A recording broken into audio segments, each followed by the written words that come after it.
Hello everybody, this is Terry Jeanette with the Tapping Flamingo, and today we're going to be creating something with a little bit of a winter inspiration.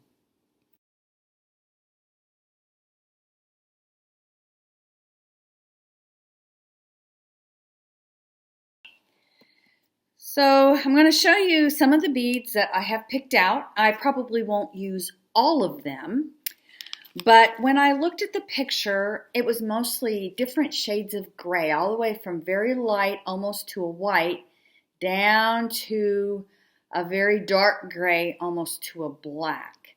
But when I looked at the snow in the background, I saw hints of purple. So I remembered I had these agate beads that have some purple in them, but a lot of them have more of the white or gray. And so I'm going to pick through these and try to get the ones that have less color in them. And I'll probably most definitely use those beads. I always like to add bling to my pieces, so I will most definitely be using some type of crystal, and probably these silver crystals here. I also am thinking about using these crystals that have somewhat of a purple tint to them. Since this is a winter theme, and the picture definitely has a lot of snow from Minnesota in it, I will be using some snowflakes.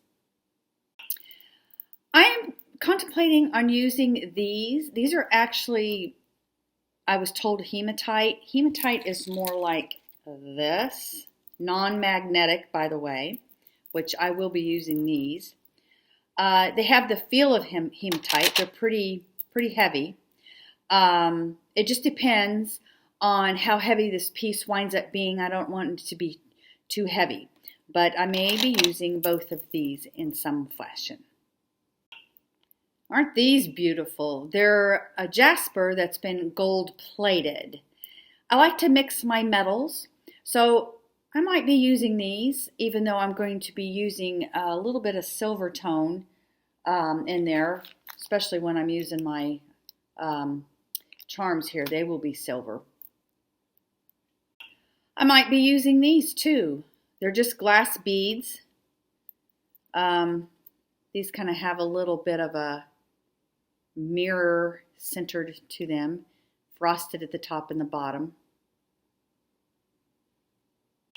These are really pretty too. They have grays and purples and a little bit of greens in them. The pictures are gorgeous and all, and they're going to make a good inspiration for some jewelry, but I do like to have a little bit of color in my pieces, and this might be exactly what I need to add in order to get those colors. You know what this is? This is labradorite. I absolutely love labradorite. I will probably be using the chips.